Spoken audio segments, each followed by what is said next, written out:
recurring product line of over 25 donuts, the family experienced an expansion of their own, with the birth of Nick and Mariana's first grandson, Benjamin. Inspired by his new nephew, Uncle George came up with a sweet idea that proved to be great for business. I'm Ben of Little Ben. We were trying to think of a new line and trying to come up with a name. And my sister had just had my first nephew. And he was the cutest thing, and I just thought, I want to show everybody his face. And that's what we did. We put his face on the best donuts you can possibly find. So what a beautiful mix. I remember walking into a store and looking down at the label and feeling proud, you know, when I saw Little Ben's face smiling back at me. Yeah, there's definitely a lot of pride in seeing that little donut and box that says Little Ben's on it. And Ben's going to have something to really look forward to as he gets old and really understands that that's his name out there and that he was the inspiration for the label and the box. Actually, my son is pretty proud of being the Little Ben in Little Ben. We've actually taught him to go around saying, "Hi, I'm Ben of Little Ben's." I'm Ben of Little Ben. Come on. I said it. Say it again. I don't think he gets it completely yet, but I think he'd be quite impressed that his grandparents wanted to put his name and his face on their product. I'm Ben of Little Ben's. Always seeking to further develop the family business, Ben's Uncle George looks to the past for insight into the future. He convinces his father that it's time to consider retail once again. Yeah, everything's custom. As he explores new ideas for the design of the retail space, George finds himself also exploring the role he will play in the future of Annette's Donuts. When people ask me, what do? I usually stand up and I say, I make donuts. And usually they give me a double take and they say, donuts? And I said, yeah, donuts. And then they ask me, whose donuts? And I say, Annette's Donuts. And they usually go, oh, Annette's Donuts with a woman in the middle? I say, yeah, I make those donuts. I think he's just like my dad. He's passionate about the machinery. He's passionate about, making a lot of donuts. Quality control. Quality control. You can see it in his eyes when he talks about even his new project, the retail business. He's very excited about it. That's essentially what I want to do, is have him sort of peek inside what we have here. Right. The idea for the new retail space, probably the seed was planted many years ago. I wanted to interact with the general public walking by. So I wanted to open up a store and really invite everyone in to spread the enthusiasm for donuts that I have and the rest of us have, because we're crazy about donuts. People looking out the window can actually see the donut. Based on a template of an idea I have for the look and feel of it, I'm going to have designers come in. It's a combination with, graphics, or maybe it's, flat screen TVs. I think we're going to come up with something really spectacular. So look out for that.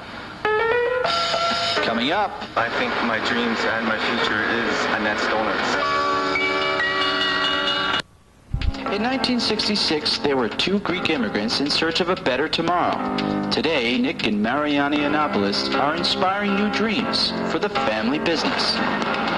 Yes, I think my dreams and my future is Annette's Donuts. I plan on being with the business till the day I die and passing it on to my children the way my father did. There's a real sense of pride of what we do here, and you can see it from my father and my mother-in-law, and I want my kids to have the same pride in seeing the Annette's name out there as much as possible. One of my goals is to actually keep building this business, keeping it true to the values that established it. And second, produce the best product you can, be a great member of the community, then actually have everybody enjoy the benefits from it. My dad didn't open up this business to become a millionaire. My dad didn't open up this business just to put food on the table. My dad really opened up this business for us. This could be the security for us that we would never have to struggle, very long. Now I'm getting emotional. He figured we would do the hard work and our kids would reap the benefits. And I think that's what...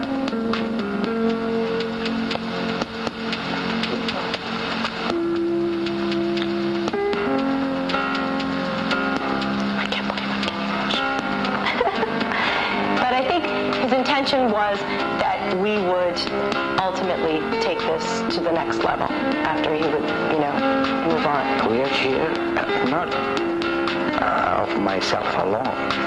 Maybe I I was the one that actually, could say yes or no at the input that my wife had, and my son George, and Thula, Damien, my son-in-law, and these other people.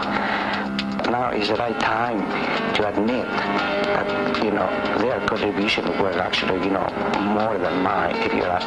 I may have the original idea, but without them, I wouldn't have been here.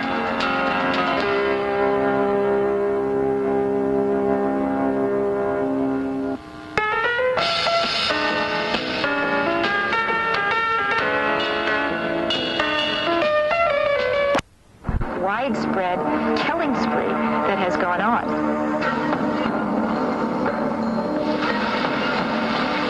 What is happening in the minds of elephants? Have their stressful lives become too much to handle? And can we do anything to short-circuit their anger?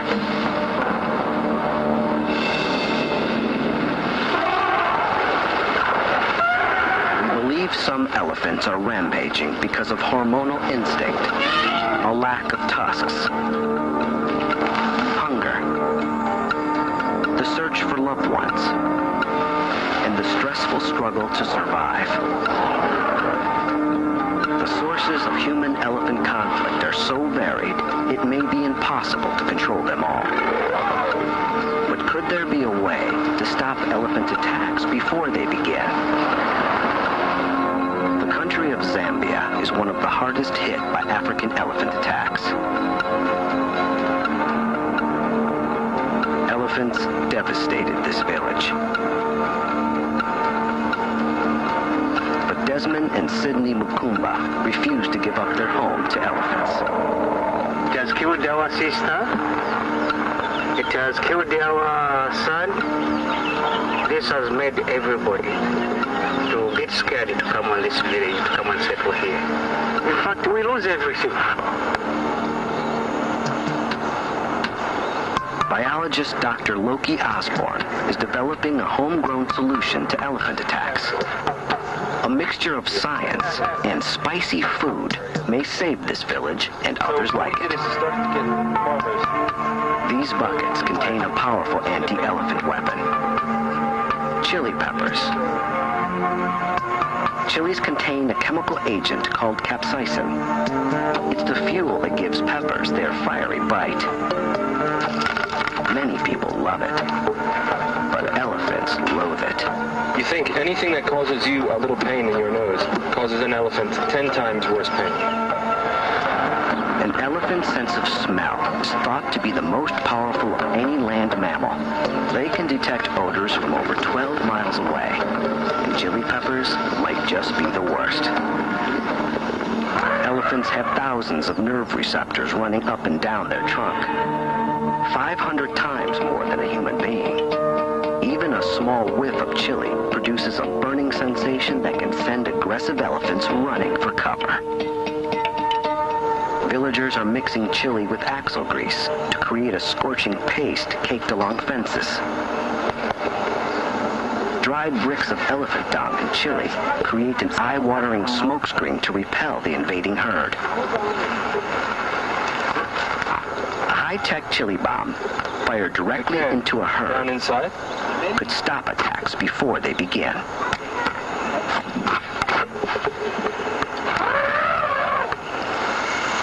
Chili exploits an elephant's acute senses, stopping these giant animals in their tracks.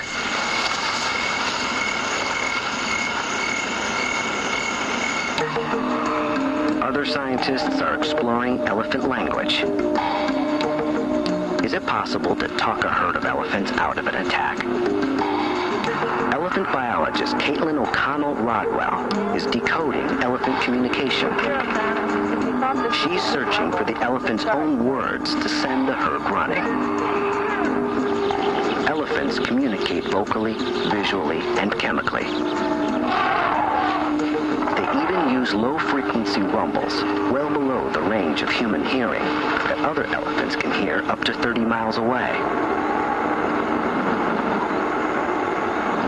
But Caitlin thinks elephants possess another completely unique strategy for exchanging information. They may be communicating through their feet. The elephant's foot is like the surface of a drum, where the vibrations hit the bottom of the foot and resonate in this very fatty foot base. In other words, elephants' feet are like 4 bonus eardrums. These huge receivers can detect faint signals from miles away. Elephants may be using seismic waves to listen to each other across vast distances. Caitlin and the team are testing their theories around a large watering hole in Namibia. First, they test an elephant's regular sense of hearing. Loudspeakers are positioned around the animals. They broadcast an elephant's trumpeted warning that lions are approaching. The response is immediate. Then they repeat the alarm call with an earshot of a herd.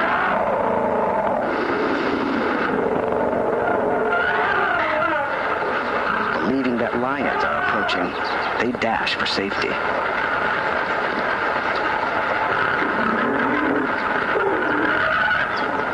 But sound travels much further underground than through the air. The team buries special sound amplifiers beneath the sand. If these animals are actually hearing alarm calls through their feet, this test may prove this incredible behavior. The elephant alarm is transmitted through the underground speakers. Are the elephants feeling the sound? The herd freezes, perhaps listening for more information. Next, they form 2 circles to protect the young. Really bunch up. All the little ones go underneath the adults and get inside the middle of the circle, and then you have these sentries kind of fanned out in defensive mode. Finally, the elephants disperse. It's an amazing display of herd dynamics and how elephants are actually communicating through the ground.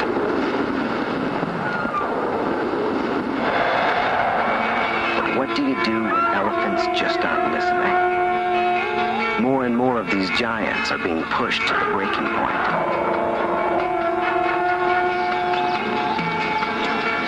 A new theory may reveal a major source of elephant rage. If it's true, we'll be looking at elephants in a whole new way.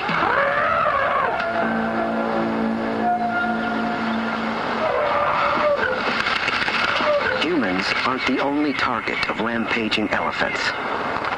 And a series of attacks on another species offers a startling new motive. Over 50 rhinos are dead in 2 South African national parks. The attackers? A band of young male elephants.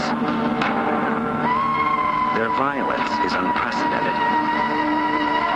Their motives unknown. Researchers are stunned to learn the attackers all share one characteristic. They're orphans. Historically, elephant herds are thinned, culled, and their population gets too large for their habitat. And the first to be killed are generally the large adults.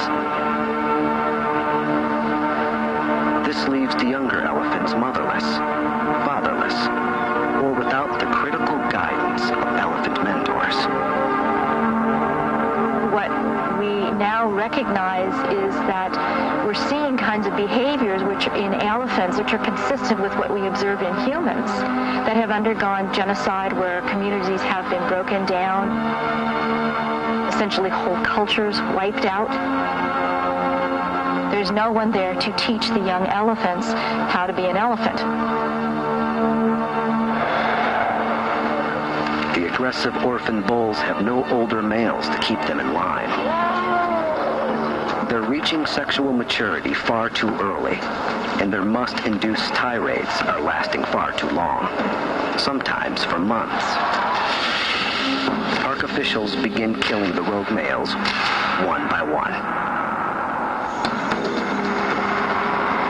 But then they hit upon another strategy, one that allows other elephants to tackle the problem.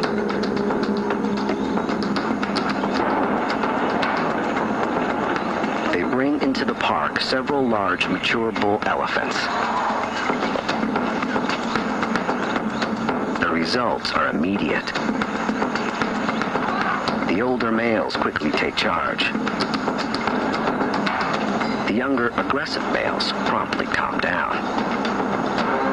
And the violent attacks cease. It's a rare example of humans restoring nature's design. Far too often, we create the conditions that spark elephant rage. Poaching, culling, and destroying habitat for farming. They're all devastating elephant culture, creating a kind of war zone. And a breakthrough study says there's a striking connection between elephants and humans. We can both suffer from an illness identified just a few decades ago. An illness that can arise from war.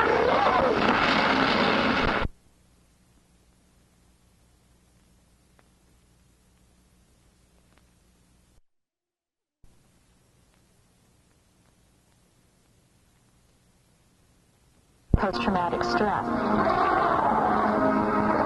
For the first time, some scientists are diagnosing post-traumatic stress disorder in an animal other than human beings.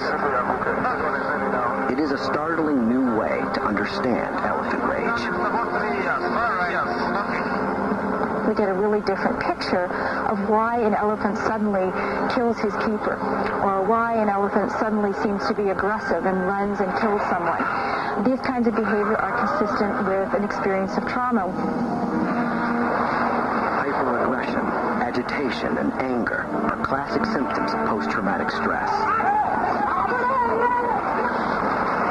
And we must now look at elephants in a whole new light. Would a tuskless elephant be killed if it wasn't forced to live alongside humans? Would a musk bull have killed if an intact herd with older males had kept his hormones in check? Would a hungry elephant have killed if there was enough forest to feed her?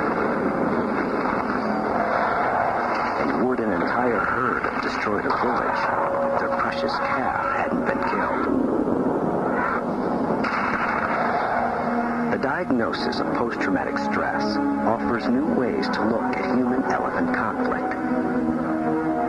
Take the case of Willie Tyson's close friend, Alan Campbell.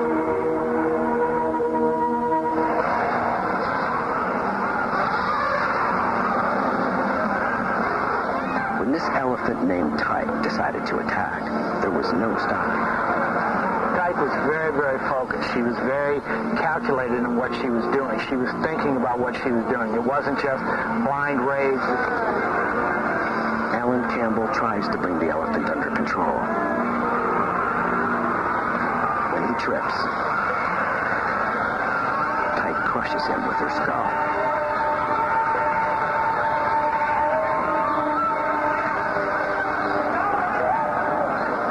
Tyke races into the street. It takes police nearly 100 rounds to finally kill her.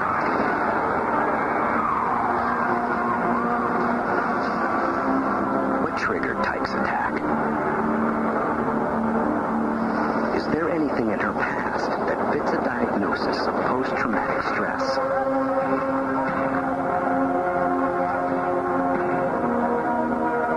Records indicate Tyke was removed from the wild as a baby. Chances are one or both of her parents were killed to thin out the herd, and the newly orphaned calves were sold to circuses. Tyke possibly witnessed the death of her parents before she was taken. The young infant essentially is unable to regulate stress. They became very emotional. They become threatened. Victims of post-traumatic stress are known to flash back to horrible events in their past. Perhaps Tyke was also reliving her childhood trauma. They may perceive a situation as threatening when it really isn't so much life-threatening, but it is something that reminiscent of a life-threatening situation. And this is what we call post-traumatic stress. In northern India, the crisis continues.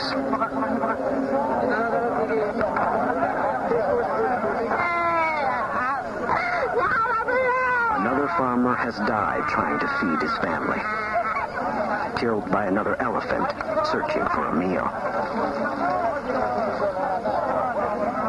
As the flames take hold, an elephant trumpet shatters the night.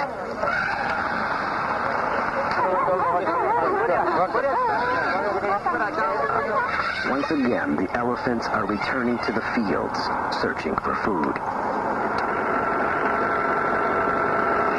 Once again, the local militia goes to find them. Elephants just swept through a neighboring town. Yeah, they were moving. Disorder. A large elephant is spotted next to the village. It's a huge male, hungrily feasting on the crops. Have these elephants exhausted the food supply in the nearby forest and must come here to feed? The villagers' bright lights and firecrackers no longer repel the elephant. Has he learned the villagers can't harm him? The bull turns and faces the men.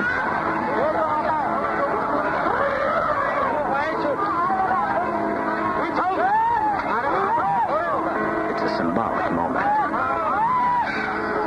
Elephants and humans locked in a standoff.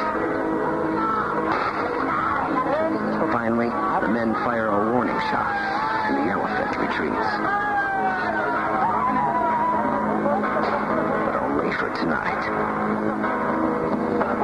The elephants will eventually just disregard firecrackers and guns and actually attack those people because they know there's no other consequence. This is all it is. You're making a bunch of noise, so what? We can deal with it. Willie Tyson knows the conflict is far from over. Elephant rage is more complex than we ever imagined. Hormones, hunger, grief, and stress are pressuring some elephants to attack. But now that we know, what will we do about it? Are we willing to give elephants more land, more dignity, more hope? Once elephants start to have more room, able to have more stable social structure, their behavior is probably not going to change, and it's going to become what we would consider to be perhaps more abnormal or hyper-aggressive. Without our help, elephants will disappear forever. At the current rate, they could be gone within decades. We must recognize elephants for what they are. Highly intelligent, emotional, and complicated beings. When they lash out, there's always a reason. There's a growing perception that elephants are indeed more human-like. We don't need to get rid of elephants or control elephants, but we need to learn how to live with elephants. In the long run, we may learn that these extraordinary animals who look nothing like us have feelings very much like us.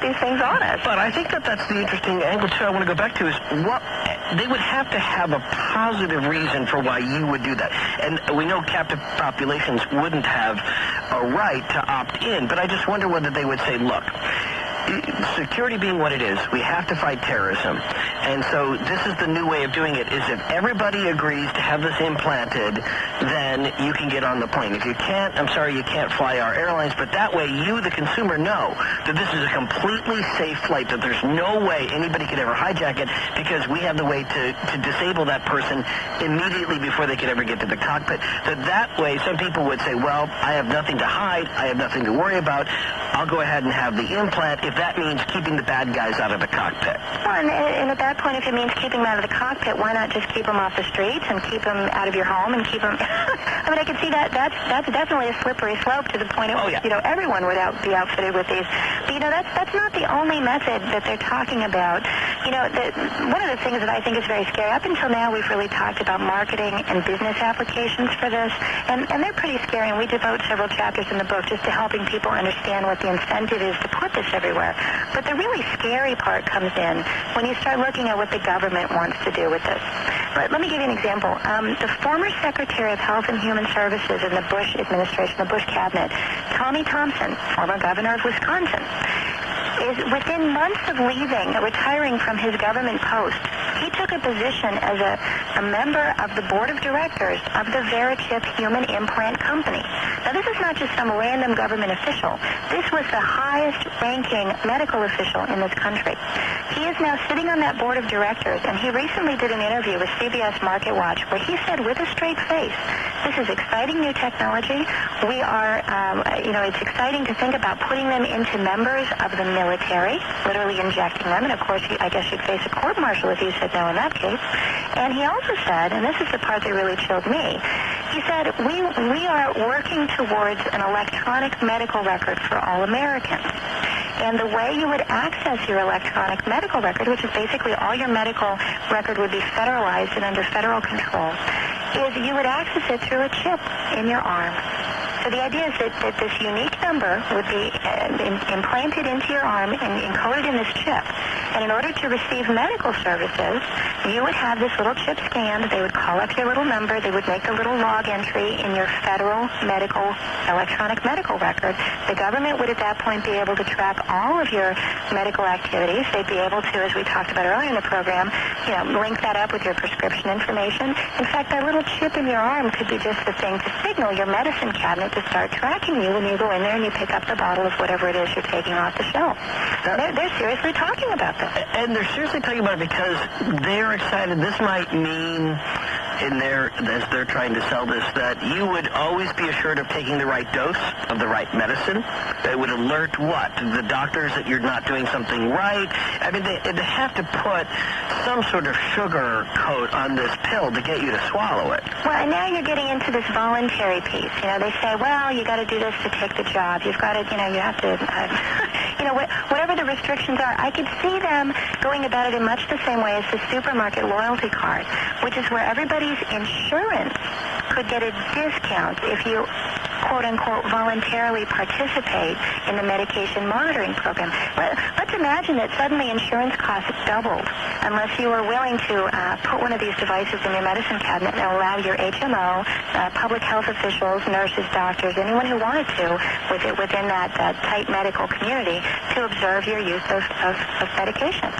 That's the justification that I see coming, is they'll say, hey, it's a discount. And then, of course, just like with the supermarket cards, it turns out not to be a discount. It turns out to be a surcharge for the people who don't participate. Because if you compare the before and after prices, the discount's about what you were getting before, but the people who don't capitulate, who don't go along with it, wind up paying through the nose. Adapt or die. That reminds me of an episode of Law & Order. I know this is probably a couple of years old, so you all are well aware of it, but there was a particular episode where they were trying to track the movements of a murderer, and they were able to do that by using his automatic toll-paying card, his toll pass card. And they could tell when he went through certain toll booths, and then that proved that he'd been at the scene of the crime, etc. And originally, they actually sort of talked about a little bit in the show that wasn't what that technology was meant for. It was just to make it easier to pay your tolls criminals and not to have to slow down to do it. But since they already had the information and was already there, it was just one, bench warrant away from being handed over to the police for them to, convict this person. Glad they convicted them, but it just goes to show you that if it's out there, some people will find a way to use it. Well, Ian, you're right about that. This is Liz here.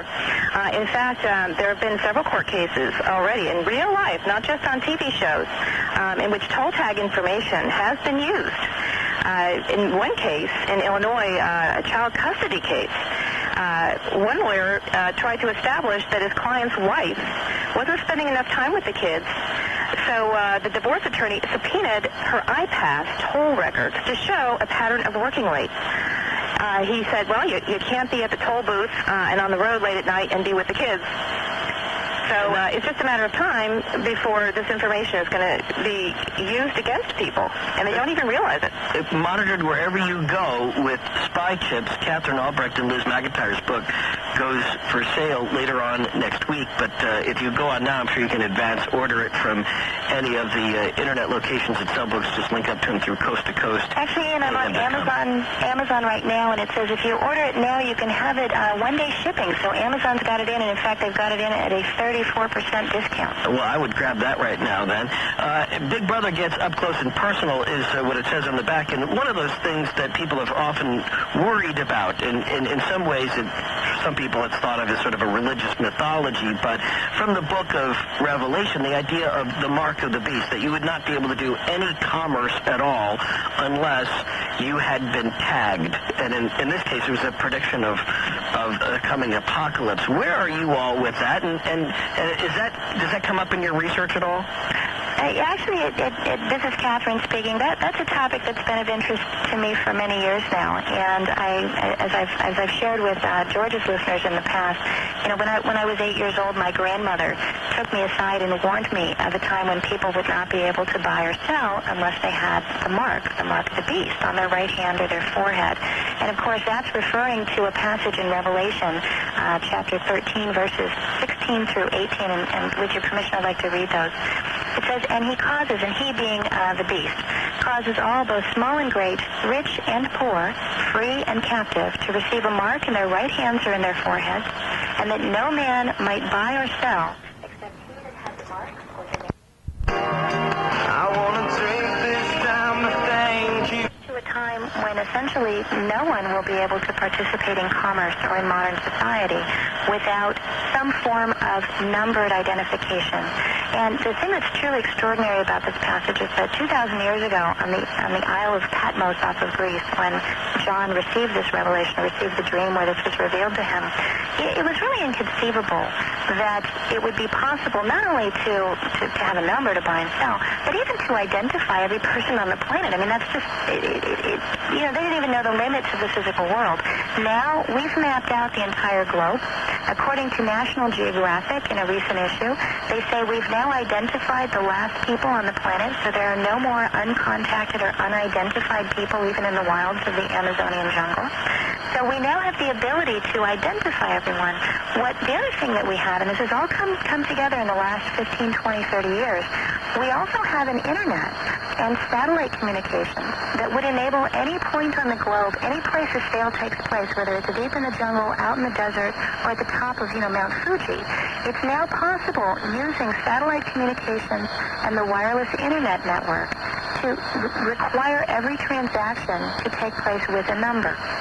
So the pieces to make this possible are coming together, and what makes it especially scary is that this VeriChip implant device, they've got a variation on it called the VeriPay. And it's essentially the same device that's injected in your body, contains a unique ID number. But that ID number is linked up in a database with your credit card information or your bank account information. So rather than using cash or even swiping a credit card, you would literally pass a body part in front of or under an RFID reader, which would capture that number, and voila, you'd make your transaction. So the idea that you would need a number to buy and sell that was somehow incorporated in a mark on your right hand or your forehead is actually now doable. Now, will the mark of the beast be RFID? I have no idea.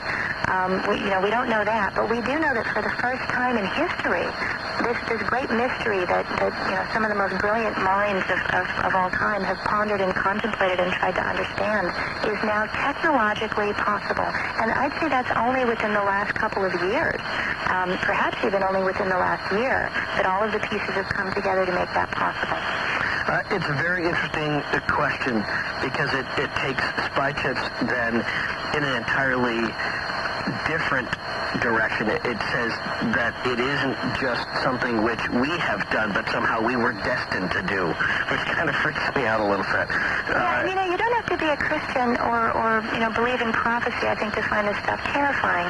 But for those of us who are Christians, I think there's an added level of just astonishment and I think an added perception of just how dangerous this could become. Because, of course, at that point in time, what the Bible talks about, the passage right before that says, and he had power to give life to the image of the beast, that the image of the beast could speak and cause anyone who would not worship the image to be killed. So, this is talking about a point in time where there will be, one leader over everything, one world religion.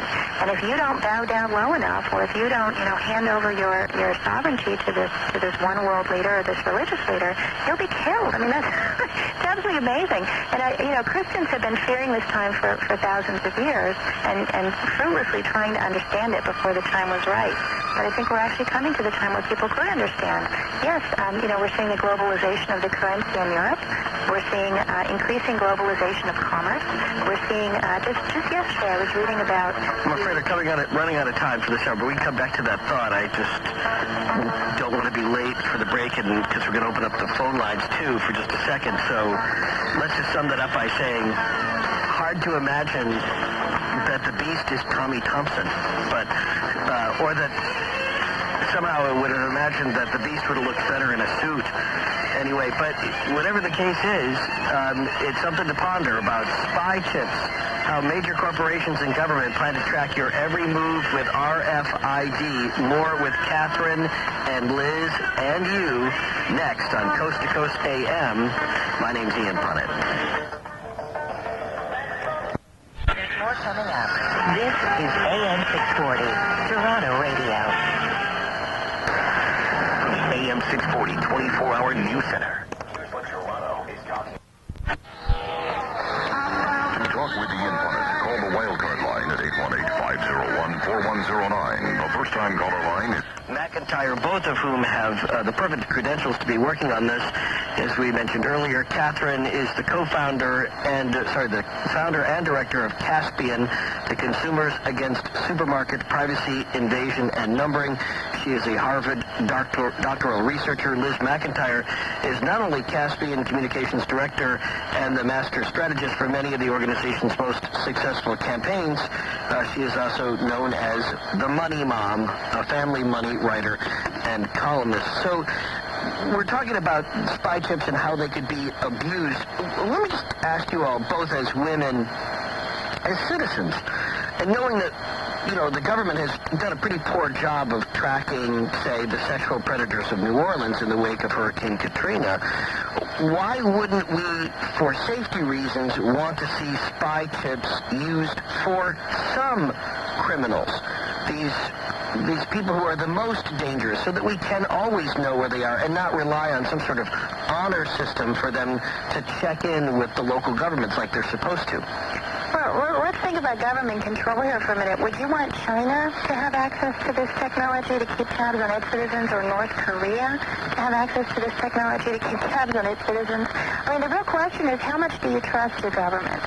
This is the most powerful surveillance technology ever devised. It is absolutely life-changingly, earth-shatteringly new. I mean, we open our book Spy Chips with a quote that this will be as much of a change to the world as the invention of the light bulb. I mean, that's the level of dramatic we're talking about.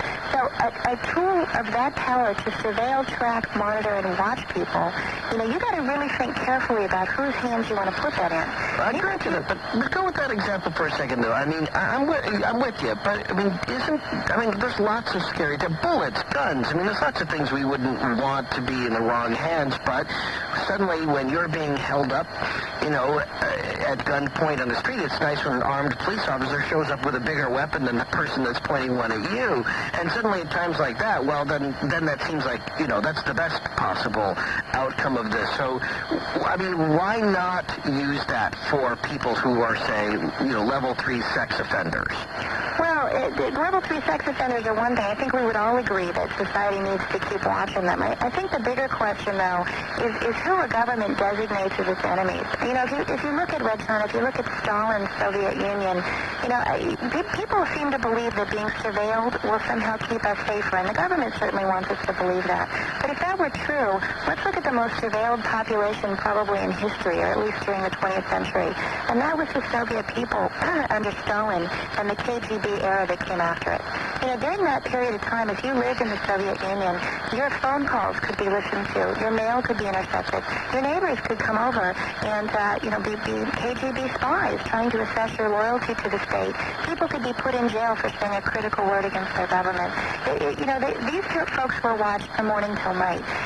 Were they safer? Well, they may have been safer from petty street crimes. They may have been safer from, minor, I guess they wouldn't be minor, but, the incidental crimes that occur in society. But overall, that was the most deadly regime of the 20th century. Stalin's government killed 60 million of its own citizens. And the way they were able to do that was they were able to watch and observe and keep track of who resisted this oppressive hand of the police state, who took the time to organize and speak out against it, and they ruthlessly annihilated those people. So the problem is when you put, even if you trust our current government completely, and they have the best of intentions to protect us against criminals and terrorists, if we put these tools into their hands, if we willingly allow our every belonging and even ourselves to be tagged, tracked, and monitored by the government, all it takes is for someone else to grasp those reins of power. It's like putting a noose around your own neck and hoping the guy on the other end of it doesn't pull it. And I've got to say, I, for one, don't want a noose around my neck, even, as we say in the book, if it's Mother Teresa on the other end. Because at some point, Mother Teresa may pass on, and you may be looking into the eyes of Adolf Hitler, holding that rope you put around your own neck. Well, and there were a few nuns that my wife knew in Catholic school growing up that she wouldn't have trusted with a noose around her neck even there. But then one other question, and we'll take the break and come back and get all the callers that are being lined up right now, and that's this.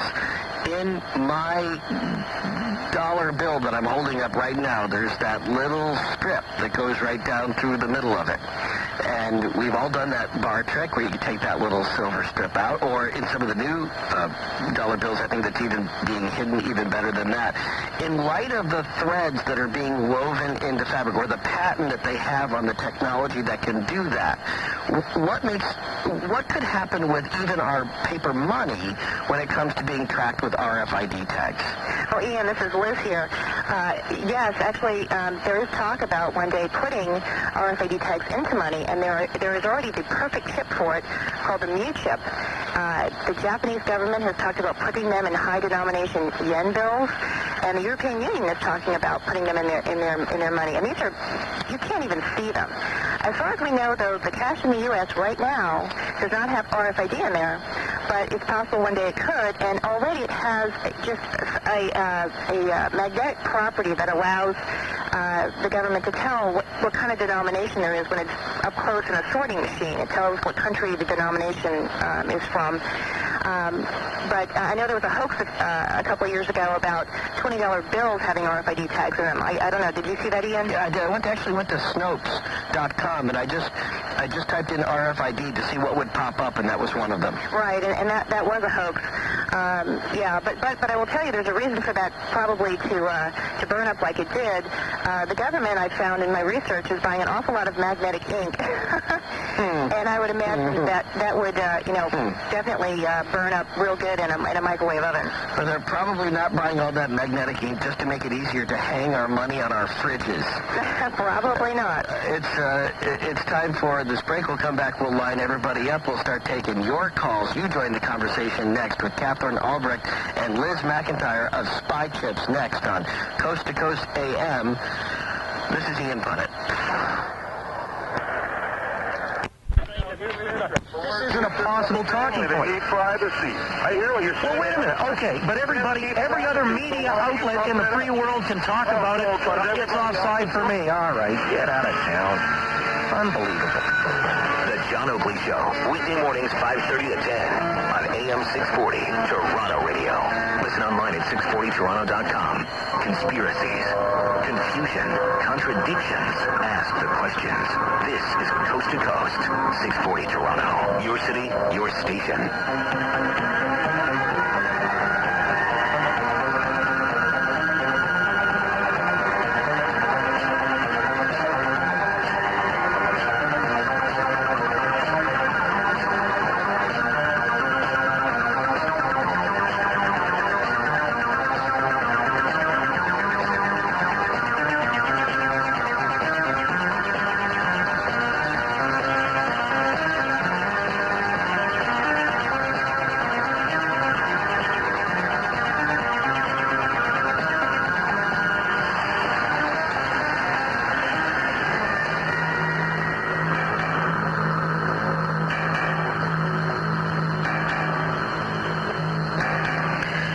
Tips is the topic of conversation for the rest of this hour. We'll hear your perspectives on this and your questions. We'll start east of the Rockies where JC is talking with Catherine and Liz. Go ahead, JC. Good morning. I'm calling you from Texarkana, Texas, and Texarkana, Arkansas area. Big Brother's listening. You may want to give me things. They already knew that. They already got that information. They already knew that about you. Well, they could confiscate your all's telephone records and find out where we're calling from. Come right to our homes. What I want to get to is something that you all barely touched on a while ago that Art Bell talked about at length for several hours with the president of the American Radio Relay League, the ham operators, about BPL, broadband power lines, which will couple with RFID to help do us in. Broadband power lines, for those who don't know, is the feeding of the internet over the electrical lines of our home, and all we have to do is plug into an electrical outlet with a special modem to get the internet. But the trouble is, they can pull information out of our home, like LG refrigerator, I understand, has a chip in it that can inventory what's in our refrigerator. Right. So it's a double-edged sword. It brings information to home and brings information out. Well, we talked about that earlier. Do you have a question for our guest? Yeah, I do. I want to give you some information that you all can research, that a company that is researching this. Texas already passed a law making it lawful for companies to get into this. But are you all going to do you know anything about BPL being marketed in Cincinnati, Ohio? It's in a Hyde Park area. I talked with the company itself, Current Communications, which is contracted with Synergy Electric to sell BPL, and I hope you all go in there and do some negative marketing. Let's find out about that. Go ahead. JC, thanks for bringing this up, because it's really an important point. We talked about it a little earlier. Yes, there are trials going on, actually, in various cities throughout the world about BPL, which, for those who aren't familiar with it, it's broadband over power lines. It's the idea that you could use the wiring that's already in our homes to transmit internet information directly through those outlets. But let me tell you, there's something I think even more frightening than the BPL, which requires a modem, and that's this new chip that Matsushita just unveiled. And let me just read a news story from actually Friday, September 30th, so just 2 days ago. The common household electric socket will serve as your home's connection to broadband. This will be possible because of a new chip developed by Matsushita Electric Industrial Company. It does away with all the Ethernet cables and hassles of hooking up to a wireless network device. Just plug into the power outlet and surf the web. Products are being developed, but gadgets embedded with the chip from the Japanese manufacturer of Panasonic products can hook up to a broadband network by plugging into the common electrical outlet, because the Osaka-based company has come up with technology to use electric wiring in the home to relay not just electricity, but also data. So this gets into what we were talking about earlier. Right. They want access to your home. You know, we talked about you come home, you close the door, you breathe a sigh of relief, you're out of the surveillance grid. Well, if they have their way, not for long. They would like to be able to have monitoring devices in your homes. In fact, with RFID, and again, Ian, just as you were talking about, this is all for our safety. It's all for our own good. One clothing manufacturer has come up with a pair of pajamas where children's pajamas would be embedded with RFID tags to keep them from being abducted. Now, for this to work, though, you have to put RFID reader devices in your home, in the doorways, so that every time somebody passes through the doorway, ADT is watching. Now, ADT is an interesting company. That's the security company with wiring in people's homes already, but they're not watching you yet. If you allow them to put this kind of stuff in your house, ADT's parent company is Tyco. And Tyco is sort of like, it's like one of the Enron bad boys of the accounting world. This company is absolutely scandalously corrupt. These guys at Tyco are deeply, deeply embroiled in the whole RFID surveillance, the development of this surveillance network. And they would love nothing more than to have you voluntarily pay them money to put RFID reader devices in your home and to put these RFID tags on your family members. So it all kind of ties in.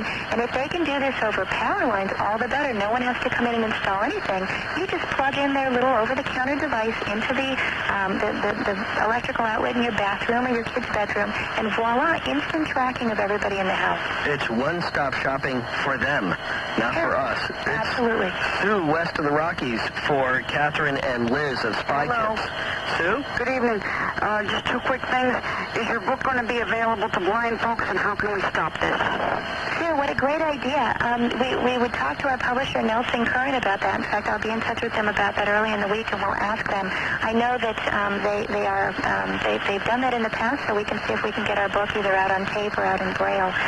As far as the book being available, I want to point out to people it's officially released on Tuesday, but you can get an advance copy if you order it through Amazon.com. It's available now for a discount. I think it's $16-something instead of $25, which is its regular price. So I would encourage people, if you order it now, they're telling you that they can do overnight shipping. And it will also be in bookstores on Tuesday. And again, the word is, the name of the book is Spy Chips, How Major Corporations and Government Plan to Track Your Every Move with RFID.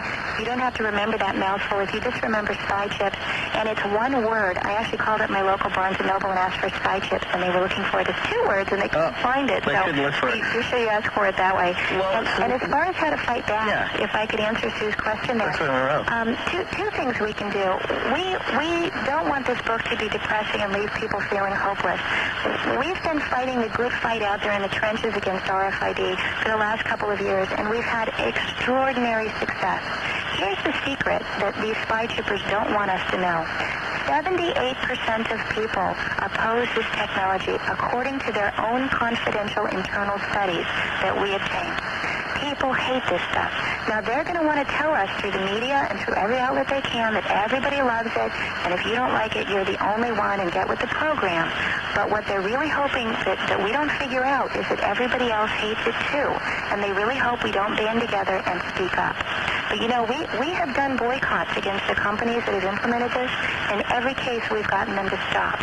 We got them to pull that horrible Gillette photo-taking shelf. Right. That was pulled within 24 hours of that being revealed in a major newspaper. We got them to pull plans to put RFID tags in women's underwear. There was a company called Benetton, an Italian company that sells clothing in 130 countries. We were able, within days of launching the Boycott Benetton website, to get them to stop their plans to do that. So we consumers have extraordinary power.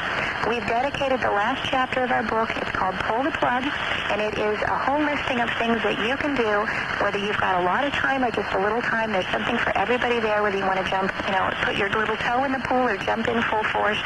And even those of you in the Dallas, Texas area, Dallas-Fort Worth, Texas, we actually have a protest planned of a Walmart store in just 2 weeks on October 15th. We will be protesting. They're actually selling RFID tagged products in the store right now, and we're going to stand outside that store and tell them they need to stop. And believe me, the whole world watches Walmart, all the other retailers. If Walmart gets protested, everybody's going to say, whoa, if they can't get away with it, we certainly won't be able to. Well, and I think people will be interested in stopping that in their local Walmart as well. Let's go to Roger, first-time caller line on Coast to Coast AM for Catherine and Liz. Go ahead, Roger. Hi, Ian. Hi, ladies. I was wondering, nobody's really touched on this, but in today's society where a college student can build a nuclear bomb from plans on the internet, what's to stop criminals from being able to build these readers from parts they buy at Radio Shack and then being able to instantly scope houses for jewelry, cash, women who live alone, depending on what their tastes go to? Well, Roger, this is Liz here, and that's a really good question. There's really nothing stopping them from doing that. And in fact, there's a professor in a university in Illinois who's already thought about this potential and how criminals will want to stalk people and possibly even share information about people. I mean, this would be the ideal situation for somebody who, say, wants to terrorize a particular woman or make sure, she is followed everywhere to be sure she's in line with whatever her boyfriend or husband, her jilted lover wants. And it's called rftracker.com, and this is right now just a view of the potential future. But at the site, he talks about how people who have these reader devices in the environment can send in information about the tags they've seen and upload them to a database so everybody can share in the information and follow around the people they want to follow. It's a pretty scary scenario, but one that obviously is very possible. And that's just the beginning of the potential criminal use of that information, too. I like the way you all talk about in the book about a criminal just being able to walk down the street with an RFID tag reader and just scan your boxes as you go past. Just even that much to find out how much money you have, to see whether you'd be a good mark or do they move on to the next person. Let's go to Karen on the wild card line on Coast to Coast AM for Captain. Job training. All programs to affect the root causes of homelessness and make lasting changes in their lives. So please give, because your choice to help provides real choice for so many. And without you, there would be no way. Mid pleasures and palaces, though we may roam, be it ever so humble, there's no place like home. In Anatomy Homes, we offer frame walks, so homeowners can see where things like electrical outlets are placed, which will, once and for all, answer that age-old question. Now, why on earth would they put a wall plug there? Be it ever so humble, there's no place like home. Home, sweet home. Anatomy Homes. You know it pays to bank at Ducat. Advantage 1, bonus shares. You get bonus shares every time you do business with Ducat. Some of our customers have over $10,000 in shares already. So if a credit union that shares profits with its customers sounds good to you, welcome to Duca Financial Services. Call 1-866-800-DUCA or on the web at duca.com. Duca, come bank with us. Duca's 5-year mortgage is 4.5%. Are you a healthy person between 18 and 55 years of age? Apotex is the largest Canadian-owned pharmaceutical company. They are currently recruiting men and women to participate in research studies. You will be paid for your participation. If you are a healthy person and are not currently taking any prescription medication, then you may qualify. For more information, call 416-741-4256. That's 416-741-4256. Or visit apotex.ca. That's A-P-O-T-E-X. We've seen in the patent documentation an awful lot of it. And now is it being used? Probably only in the spy agencies at this point, and they're not going to be telling us about it, right? Exactly. Let's go wild card line. Ed is hanging on Coast to Coast AM for Catherine and Liz of Spy Chips. Ed? Hello, I'm Ed from California. And I'm offering an answer to a bunch of questions about how do we defend against this thing. How do we defend against it, Ed? Well, all these RFID schemes have a critical flaw in them, and electronics geniuses, some people have called me one of, will exploit these and render RFID mostly useless. Okay, so we call upon Ed when the time comes, and Ed will be there. And I appreciate here's that, the problem, Ed. Let's say that I disable all the tags on my person, and I'm spotted by a video camera walking through a doorway, and there's nothing, no products appear, no name appears. The federal agents are going to swoop down on me quicker, or so fast it would make your head spin, because the whole claim here is that ultimately everything and everyone will be trackable, and anyone that isn't is going to be immediately suspect. So even killing the tags is not going to protect you. What we think is a far more effective solution is stopping it from getting out there in the first place. We've already done this with boycotts. We are planning protests. As we said, we've got one on the 15th in Dallas, Texas. We'd love to hear from everybody. Go to our spychips.com website. If you're in the Dallas Dallas area or even around there and willing to drive to Dallas on Saturday the 15th. And also those of you in other places, Ed, you're in California. There's legislation pending right now in California that would make it a crime for the government to slip RFID tags into identity documents and other government documents. This is crucial legislation, yet nobody knows it's there. We need people in California to organize protests and organize awareness events so people find out about this. That's really the key. I think people need to roll up their sleeves and get involved and not wait for legislators to do this, but really just take our own, take matters into our own hands and start getting the awareness out. And that's really the key. People have to know what's happening so they can fight back. Jill has probably our last question on the wildcard line for Catherine and Liz of Spy Chips. Go ahead, Jill. Yes, I had a question about, with regard to the readers and actual devices. The devices are giving off radio frequencies, and the readers, I think in the last show you said something about microwaves. What kind of, if we have things in our home or on our person, our underwear or passports, what sort of radiation and what kind of dangers are from either the readers or the chips themselves? Great question. Excellent point. In those confidential documents, by the way, we found that 60% of people were concerned about the health effects of this, so you're not alone. The concern here is that the reader devices, in order to read these tags, are sending out regular pulses of electromagnetic energy. This is the same kind of energy in the 915 megahertz range in many cases that the European Union recently did a study and found it disrupts chromosomes. And in fact, it destroys genetic material in a way that's permanent, meaning that not only does it disrupt your chromosomes, but when the cell replicates, that destruction or that break in the chromosome sequence is actually passed on to subsequent cells. So we're talking about permanent genetic damage as a result of being bombarded with these things. And you can't do a 30-year study unless you've had these around for 30 years. So that's the problem. And, they plan these reader devices to be bombarding us with this in floors, in doorways, in walls, even in picture frames, as we detail in the book Spy Chips. So, these things are going to be all around us unless we stop them. Well, and unless we stop them, that's the call to us here, the call to action from Catherine Albrecht and Liz McIntyre. Buy the book, read the book, talk about the book. I am not one ordinarily to ever think about putting on a foil hat, but I feel like putting a foil hat on my Mr. Coffee after reading this book. And think about what you could do in Dallas or in California or where you live. In the meantime, Deus te amat, and I do too.